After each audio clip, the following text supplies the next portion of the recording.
નમસ્તે બાળકો, સ્વાગત છે તમારું ચેનલ નરેન ડીસીમાં.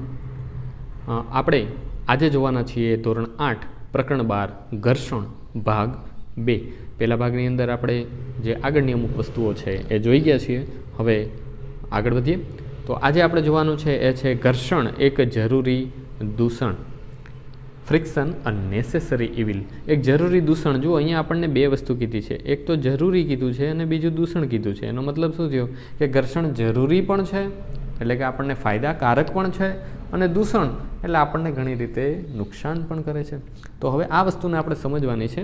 એ સમજવા માટે આપણે એક ચિત્ર જોઈએ અને ચિત્રને આધારે સમજીએ કે ઘર્ષણના ફાયદા કેટલા છે અને ઘર્ષણના ગેરફાયદા કેટલા છે. તો ચાલો બાળકો, આપણે સૌથી પહેલાં ઘર્ષણને લીધે શું ફાયદા થાય છે એના વિશે સમજીએ. અહીંયા આપણને આપેલું છે એડવાન્ટેજ ઓફ ફ્રિક્શન. તો તમે અહીંયા પહેલું જોઈ શકો છો કે વોકિંગ એટલે કે ચાલવું.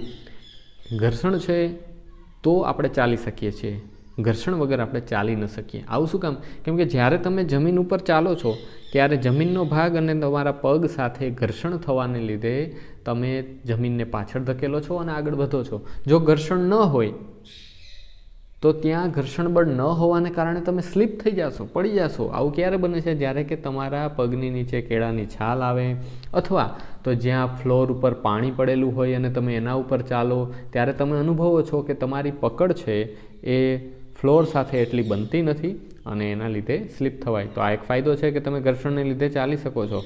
બીજી વસ્તુ અહીંયા તમે જુઓ છો એ છે સ્ટોપિંગ. એટલે કે તમારી બાઇક છે, સાયકલ છે, કાર છે, ટ્રક છે, ટ્રેન છે, તો આ તમામ વસ્તુ છે જ્યારે ગતિમાં હોય તો એને રોકવા માટે ઘર્ષણ જરૂરી છે. જો ઘર્ષણ નહીં હોય તો એ રોકાશે જ નહીં, બરાબર ને? તમે બ્રેક લગાડો છો ત્યારે તમે જુઓ છો સાયકલમાં કે જ્યારે તમે બ્રેક લગાડો તો ત્યારે પાછળના વ્હીલ છે એની સાથે બ્રેકના ડટ્ટા ઘસાય છે અને ધીમે ધીમે તમારી સાયકલ ઊભી રહે છે. તો એ ઘસાવાને કારણે ઊભી રહે છે. જો એ ઘસાય નહીં તો સાયકલ ઊભી પણ ન રહીએ. અને આવું ઘણી વખત વરસાદની સિઝનમાં બને છે કે ટાયર છે એ એકદમ પલળી ગયા હોય, બ્રેકના ડટ્ટા પણ એકદમ પલળી ગયા હોય, ત્યારે વ્યવસ્થિત બ્રેક લાગતી નથી. ચાલો આગળ વધીએ. બીજા ફાયદા શું છે? હોલ્ડિંગ. અહીંયા તમે જુઓ છો હોલ્ડિંગ, પકડવું. તમે કોઈ પણ વસ્તુને પકડી શકો છો. અત્યારે તમારા હાથમાં મોબાઈલ છે તો તમે મોબાઈલને પકડી ક્યારે શકો? કે જ્યારે તમારા હાથ અને મોબાઈલની વચ્ચે ઘર્ષણ બળ હોય તો, બરાબર. આગળ તમે મોબાઈલની ફરતે તેલ લગાડી દો, ગ્રીસ લગાડી દો અને પછી એને પકડવાનું કરો તો પકડાશે? નહીં પકડાય. કેમ કે જ્યારે તમે ગ્રીસ કે તેલ લગાડો છો ત્યારે ઘર્ષણ ખૂબ ઓછું થઈ જાય અને તમારા હાથમાંથી છટકી જાય. તમે ઘરે કાચનો ગ્લાસ હોય તો કાચના ગ્લાસને આરામથી ચાલો પકડી શકીએ, પણ માનો કે કાચના ગ્લાસને ફરતે તેલ લગાડેલું હોય તો હવે આરામથી પકડાશે? નહીં પકડાય. તો આ પણ એક એનો ફાયદો છે કે આપણે વસ્તુ પકડી શકીએ છીએ ઘર્ષણને કારણે. આગળ વધીએ. રાઇટિંગ. બોર્ડ ઉપર લખી શકાય. ખાલી બોર્ડ ઉપર જ નહીં, તમે પેનથી નોટબુકમાં લખો છો તો ત્યાં પણ ઘર્ષણ જરૂરી છે. જો એ ઘર્ષણ નહીં હોય તો તમે લખાણ નહીં કરી શકો. એ ઘર્ષણને કારણે જ લખાણ થાય છે. આગળ વધીએ. લાઇટિંગ અ મેચ સ્ટિક. જો આ આપણે ઘરે રસોઈ કરવા માટે આ વસ્તુ કરીએ જ છીએ, બરાબર ને? બાકસને સળગાવી એટલે કે બાકસની દિવાસળી છે એ દિવાસળીને આપણે ઘસીએ તો આ પટ્ટી જે દેખાય છે એ પટ્ટી અને માચિસની તીલી છે આ બંનેની વચ્ચે ઘર્ષણ થાય ત્યારે આ આગ ઉત્પન્ન થાય છે, બરાબર. જો એ ન થાય તો આગ પણ ઉત્પન્ન નહીં થાય, એ સળગી નહીં શકે. Fixing nail on wall. ચાલો જુઓ અહીંયા આપણે આ જે વોલ છે અથવા તો દિવાલની વાત કરીએ કે લાકડાની વાત કરીએ તો એના ઉપર ખિલ્લીને ઠોકવા માટે પણ ઘર્ષણ જરૂરી છે. જો આ ખિલ્લીનું મુખ અને દિવાલ વચ્ચે ઘર્ષણ નહીં હોય તો આ ક્યારેય અંદર ખૂદશે નહીં. તો આ બધી વસ્તુઓ જે છે એના ઉપરથી આપણને ખ્યાલ આવે કે ઘર્ષણ આપણા માટે કેટલું જરૂરી છે, ઘર્ષણના ફાયદા કેટલા છે. ખ્યાલ આવ્યો? હવે આપણે જે જોવાનું છે એ ઘર્ષણના ગેરફાયદા જોવાના છે. અહીંયા તમે બીજું એક ચિત્ર જુઓ છો જેની અંદર આપણે એક પછી એક ડિસએડવાન્ટેજ એટલે કે ગેરફાયદા કયા કયા છે એ સમજીએ. તો તમે પહેલું ચિત્ર જુઓ તો એમાં લખ્યું છે સોલ્સ વિયર આઉટ. એટલે તમે બૂટના તળિયા ઘસાઈ જવા. અહીંયા તમે બૂટ જુઓ છો એના તળિયા બરોબર છે, પણ આ બૂટ જુઓ એકદમ ટકો થઈ ગયું છે, બરાબર. તો એના તળિયા ઘસાઈ ગયા. તો આ એક નુકસાન છે કે ભાઈ આપણે ચાલીએ અને આપણા બૂટના તળિયા ઘસાઈ જાય છે, ચપ્પલો ઘસાઈ જાય છે, એક નુકસાન છે. ટાયર ઘસાઈ જાય જુઓ, અહીંયા તમે ટાયર જુઓ, આના ઉપર નકશી છે, આ સારું ટાયર છે, અને આ ટાયર છે એ કમ્પ્લીટ ઘસાઈ ગયું છે, આ સારું ન કહેવાય, આ વાપરી શકાય નહીં. તો આ એક ગેરફાયદો છે કે ભાઈ આ ઘર્ષણને લીધે થાય ને, ઘસાવાને લીધે થાય. આગળ વધીએ. સ્ટોન સ્ટેપ્સ વિયર આઉટ, એનો મતલબ શું છે કે જે પગથિયા છે એ પગથિયા ઘસાઈ જાય. અહીંયા રોજબરોજ ચાલતા હોઈએ એટલે અહીંયાથી ધીમે ધીમે ધીમે ઘસાવાને કારણે બધું ખરવા લાગે અને આ પગથિયા છે ધીમે ધીમે ઘસાઈ જાય. તમે રેલવે સ્ટેશન ગયા હો તો રેલવે સ્ટેશનના જે ઓવરબ્રિજ હોય ને એના પગથિયા ઉપર માણસો આખો દિવસ અવર જવર કરતા હોય, એટલે એ પગથિયા એટલા ઘસાઈ ગયા હોય કે એમાં બરોબર વચ્ચે તો જગ્યાઓ થઈ ગઈ હોય. આવું તમે ક્યારેક ગયા હોય અમદાવાદ, રાજકોટ કે એમ રેલવે સ્ટેશનની આજુબાજુ તો તમે જોયું હશે. ચાલો એ પછી જોઈએ તો બ્રેક પેડ વીરિંગ આઉટ. અહીંયા તમે જુઓ છો ને ઉપરની બાજુ આ નવું બ્રેક પેડ છે, જુઓ કેટલું જાડું દેખાય છે. બ્રેક પેડ એટલે શું? જે ગાડીઓનું વાહન હોય ને એની અંદર બ્રેક લગાવવા માટેના જે પેડ હોય ને એને બ્રેક પેડ કહેવાય. હવે આ તમે જુઓ છો નિયરલી વોર્ન આઉટ, એટલે આ જો આખું ઘસાઈ ગયું, કેટલું પતલું થઈ ગયું. આ નવું છે, આ જાડું છે અને આટલું ઘસાઈ ગયું, તો આ પણ એક ગેરફાયદો છે. આગળ જોઈએ અહીંયા સ્લો ડાઉન સ્પીડ. હવે જુઓ, આપણે પહેલાં ફાયદાની અંદર શું જોયું હતું કે ભાઈ તમારે ઊભું રહેવા માટે ઘર્ષણ ફાયદાકારક છે, બ્રેક લગાડો છો લાગે છે ફાયદાકારક છે. પણ બીજું કે તમે ગતિ કરો છો ત્યારે તમને ધીમા પાડવા માટે પણ ઘર્ષણ કામ કરે. માની લો કે તમે પેડલ જ નથી મારતા તો સાયકલ કંઈ અવિરત ચાલુ નહીં રહે, એ ધીમે ધીમે બંધ થઈ જશે. તો આ એક ગેરફાયદો છે. ફ્રિક્શન કોઝિસ હીટ, એટલે કે ઘર્ષણ થવાને કારણે આગ ઉત્પન્ન થાય છે. બરાબર, અમુક જગ્યા જે મશીનરી ચાલુ હોય, બહુ સતત ચાલુ રહેતી હોય તો ત્યાં આગ લાગવાની શક્યતાઓ રહે છે ઘસાવાને કારણે, અને આવું જંગલમાં પણ બને છે. બરાબર, જંગલની અંદર તમે જોશો કે સૂકા પાન હોય, પાંદડા હોય અથવા તો ડાળીઓ હોય એ એકબીજા સાથે ઘસાય છે. એ ઘસારાને કારણે તણખા થાય, આગ લાગે અને જંગલોમાં આગ લાગે. તો આ જે વસ્તુ આપણે જોઈ એ હતું ઘર્ષણના ગેરફાયદાઓ. તો ચાલો બાળકો, આપણે જે સમજ્યા એ હતું ઘર્ષણ એક જરૂરી દૂષણ, આપણને માટે જરૂરી પણ શા માટે છે અને આપણા માટે દૂષણ પણ શા માટે છે એના વિશે સમજ્યા. આગળ જોઈએ. અહીંયા તમને જે વસ્તુઓ બતાવી છે એના વિશે આપણે હમણાં જ વાત કરી ગયા. બૂટ ચપ્પલની વાત અહીંયા આપેલી છે. બરાબર, પછી તમને જે ફાયદા ગેરફાયદા આપણે હમણાં જે વાત કરીને એ બધી વાત અહીંયા આપેલી છે, એટલે આપણે આને ફરીથી રિપીટ નહીં કરીએ. શા માટે ઘસાઈ જાય છે એ વસ્તુ આપી છે અહીંયા.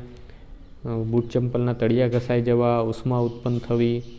બરાબર, તો આ બધું તમે એક વખત નજર નાખી લેજો. બાકી હમણાં આપણે જે વાત કરી એની અંદર આ તમામ વસ્તુનો સમાવેશ થઈ જાય છે. આગળ વધીએ. હવે વાત કરવાની છે કે ઘર્ષણનું વધારવું અને ઘટાડવું. ઘર્ષણને વધારી કઈ રીતે શકાય અને એને ઘટાડી કઈ રીતે શકાય. ચાલો જોઈએ. અગાઉના વિભાગમાં તમે જોયું કે અમુક પરિસ્થિતિમાં ઘર્ષણ ઇચ્છનીય છે. અમુક પરિસ્થિતિ એવી હોય કે જ્યાં આપણને ઘર્ષણ જોઈએ છે, ત્યારે અમુક પરિસ્થિતિ એવી છે કે જ્યાં આપણને ઘર્ષણ નથી જોતું. શું તમે ક્યારેય એ વિચાર્યું કે તમારા બૂટ ચંપલના સોલ ખાંચાવાળા કેમ છે? આપણા જે બૂટ ચંપલના તળિયા છે, તમે અહીંયા નીચે જોશો કે આ બૂટ ચપ્પલ છે એના તળિયા છે તો એ નીચે ખાંચાવાળા હોય. બરાબર, આ વ્હીલ્સ છે એ વ્હીલ્સને તમે જોશો તો એમાં પણ ખાંચા દેખાય છે તમને. બૂટ ચંપલની ભોંય તળિયા સાથે વધારે સારી રીતે પકડ રહે તે માટે આમ કરવામાં આવે. બરાબર, જો એને લીસા રાખવામાં આવે તો તમે સહેલાઈથી ચાલી ન શકો. જેથી તમે સલામત રીતે ચાલી શકો તે જ રીતે કાર, ટ્રક અને બુલડોઝરના ટાયરો પણ ખાંચાવાળા હોય જેથી એની રસ્તા સાથે સારી પકડ રહે. બરાબર, તો એ તમે અહીં આકૃતિમાં જુઓ છો.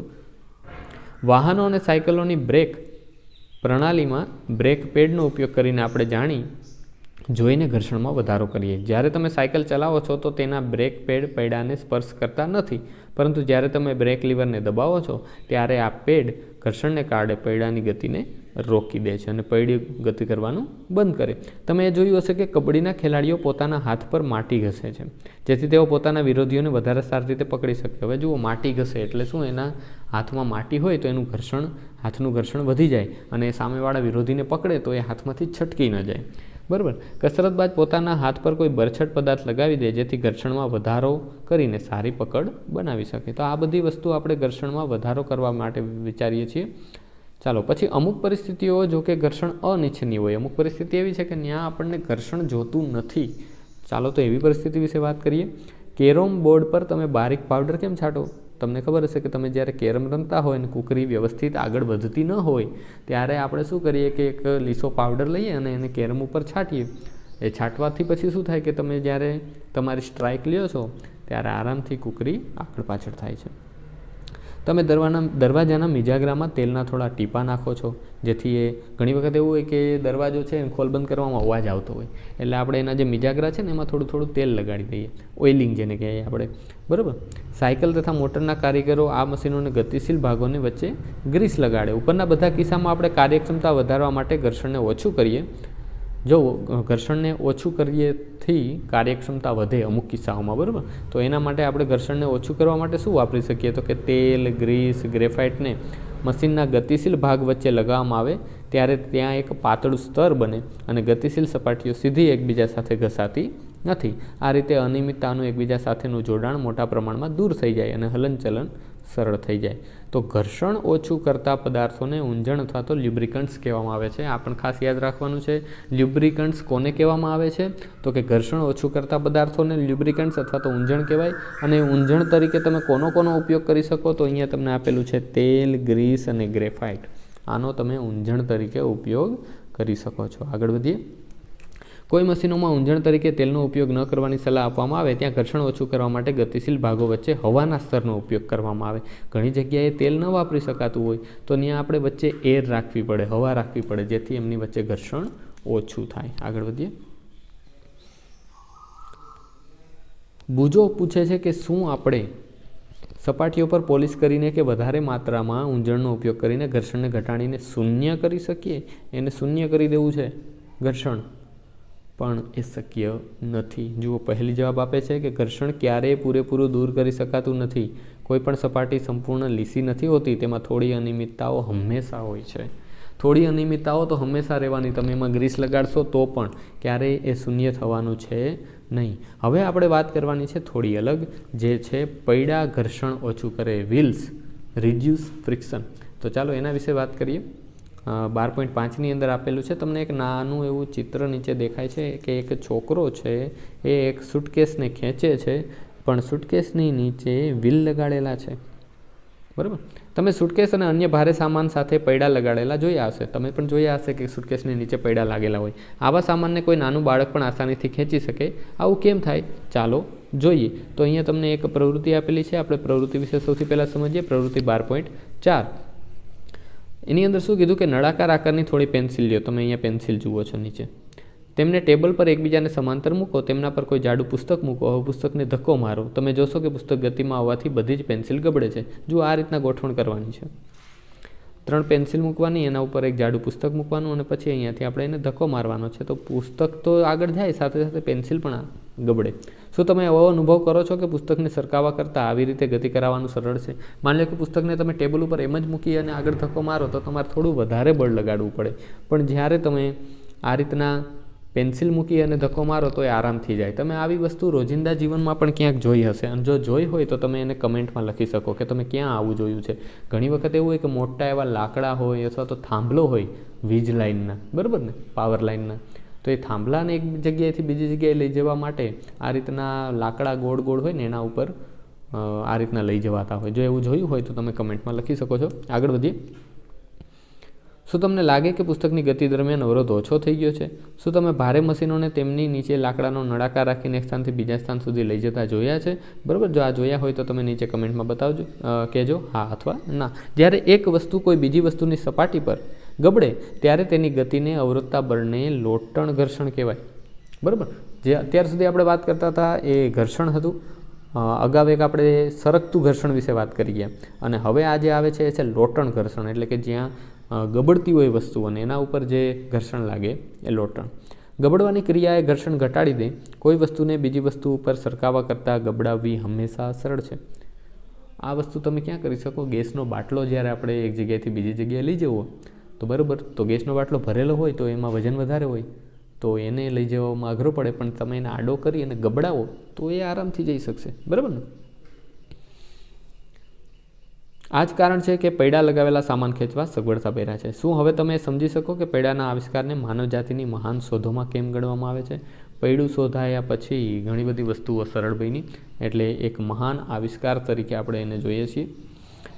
કારણ કે લોટણ ઘર્ષણ એ સરકતા ઘર્ષણ કરતાં ઓછું હોય, તેથી મોટાભાગની મશીનોમાં સ્લાઇડિંગને બોલ બેરિંગના ઉપયોગ દ્વારા લોટણમાં બદલવામાં આવે છે. જે સ્લાઇડિંગ છે એની જગ્યાએ બોલ બેરિંગ કરવામાં આવે જેથી ઘર્ષણ ઓછું થઈ જાય.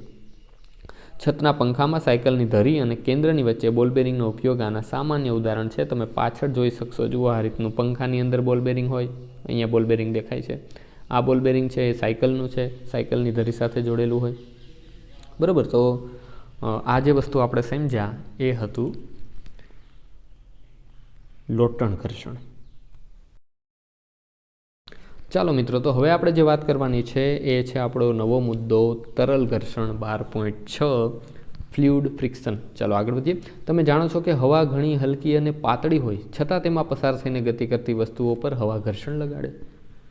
હવાને આપણે જોઈ નથી શકતા, એ ખૂબ પાતળી છે, હલકી છે, છતાં પણ એ ઘર્ષણ લગાડે. તે જ રીતે પાણી અને બીજા પ્રવાહી તેમાં પસાર થઈને ગતિ કરતી વસ્તુઓ પર ઘર્ષણ લગાડે. જુઓ, હવા અને પાણી આ બંને છે એ એમાંથી પસાર થતી વસ્તુઓ પર ઘર્ષણ લગાડે છે. વિજ્ઞાનમાં વાયુ અને પ્રવાહીનું સામાન્ય નામ તરલ છે. વિજ્ઞાનની અંદર વાયુ અને પ્રવાહી આ બંનેને એક જ નામ આપેલું છે, જે નામ છે તરલ. આથી આપણે કહી શકીએ કે તરલ તેમાં પસાર થઈને ગતિ કરતી વસ્તુઓ પર ઘર્ષણ બળ લગાડે છે. તો અહીંયા તમને આપ્યું છે તરલો દ્વારા લગાડવામાં આવતા ઘર્ષણ બળને ઘસડાવું ડ્રેગ પણ કહેવાય. આને શું કહેવાય? ડ્રેગ પણ કહેવાય. કોઈ વસ્તુ પર તરલ દ્વારા લાગતું ઘર્ષણ બળ એ વસ્તુની તરલની સાપેક્ષે ઝડપ પર આધાર રાખે છે. કેટલી ઝડપે એમાંથી પસાર થાય ને એના ઉપર આધાર રાખે. જો ખૂબ વધારે ઝડપથી પસાર થશે તો ઘર્ષણ વધારે હશે. બરાબર. બીજી કેના ઉપર આધાર રાખે? તો ઘર્ષણ બળ પદાર્થના આકાર અને તરલના પ્રકાર ઉપર પણ આધાર રાખે. તરલ કયું છે? પાણી છે, કેરોસીન છે, પેટ્રોલ છે, તેલ છે, ઘી છે, શું છે? એના ઉપર પણ આધાર રાખશે. અને પદાર્થનો આકાર કેવો છે? લંબગોળ છે, ચોરસ છે, ત્રિકોણ છે. બરાબર, એના ઉપર પણ આધાર રાખે. તે સ્પષ્ટ છે કે જ્યારે વસ્તુઓ કોઈ તરલમાં થઈને ગતિ કરે ત્યારે તેમણે તેમના પર લાગતા ઘર્ષણ બળને સમતોલીને પાર કરવું પડતું હોય. આ પ્રક્રિયામાં તેઓ ઉર્જા ગુમાવે. આથી ઘર્ષણ ઘટાડવાના પ્રયત્નો કરવામાં આવે છે. તેથી પદાર્થોને વિશિષ્ટ આકાર આપવામાં આવે. જુઓ, જે હવામાં જાય છે અને જે પાણીમાં તરે છે એમનો આકાર થોડો વિશિષ્ટ હોય. જોઈએ આપણે એના વિશે વાત કરીએ. તમારા ખ્યાલે વૈજ્ઞાનિકોના વિશિષ્ટ આકારો વિશે ક્યાંથી સંકેત મળ્યા? એનો આકાર કેવો રાખવો એના વિશે એને ક્યાંથી સંકેત મળ્યા હશે? તમે જોશો કે ભાઈ પાણીની અંદર બોટ ચલાવી તો એનો આકાર માછલી જેવો રાખ્યો, તો વૈજ્ઞાનિકોને માછલી જેવો આકાર રાખવાનો સંકેત માછલી પાસેથી મળ્યો. આકાશની અંદર ઉડતા પ્લેન છે એનો આકાર પંખી જેવો છે, તો એનો વિચાર પણ આપણને પંખી ઉપરથી મળ્યો હોય કે ભાઈ પંખી આરામથી ઉડી શકે છે, તો આપણે એવું કંઈક વસ્તુ બનાવીએ જેથી કરીને એ આરામથી હવામાં તરી શકે. આગળ વધીએ. કુદરતી રીતે અલબત્ત પક્ષીઓ અને માછલીઓ દરેક વખતે તરણમાં ગતિ કરતા હોય તેમના શરીરનો વિકાસ એ રીતે થયો હશે કે તરણમાં ગતિ કરતી વખતે ઘર્ષણ પાર કરવામાં તેમની ઉર્જાનો વ્યય ઓછો થાય. તમે ધોરણ 6માં આવા આકારો વિશે વાંચ્યું હતું. હવાઈ જહાજના આકારને કાળજીપૂર્વક જુઓ. તમને અહીંયા નીચે એક ચિત્ર બતાવ્યું છે, હવાઈ જહાજનો આકાર છે. તમે આના આકારને જુઓ અને પંખીના આકારને જુઓ. બરાબર, બેને મળતો આવે છે કે નહીં? બરાબર, આગળ વધીએ. શું તમને તેના આકાર અને પક્ષીના આકારમાં કોઈ સમાનતા જોવા મળે? હકીકતમાં બધા વાહનોની આકારની રચના એ રીતે કરવામાં આવે કે તરલ ઘર્ષણ ઘટી જાય. આગળ વધીએ. તો અહીંયા આપણે આનો છેલ્લો મુદ્દો તરલ ઘર્ષણ એ પૂરું કર્યું છે. હવે તમારે બ્લુ બોક્સ, અહીંયા બ્લુ નહીં પણ ગ્રે બોક્સ તમને આપેલું છે. તમે શું શીખ્યા? આ જે બોક્સની અંદર વિગતો આપેલી છે ને એ ખાસ તમારે વાંચવાની છે, કેમ કે તમે પાઠનું સરવૈયું અહીંયા છે. જેટલી પણ વસ્તુઓ શીખા એ મહત્ત્વની વસ્તુઓ અહીંયા લખેલી છે, એટલે ખાસ આને વાંચી અને તૈયાર કરવાની છે. ચાલો, તો અહીંયા આપણે આ એકમ પૂરો કરીએ. ધોરણ 8નું વિજ્ઞાનનું ઘર્ષણ એકમ પ્રકરણ 12.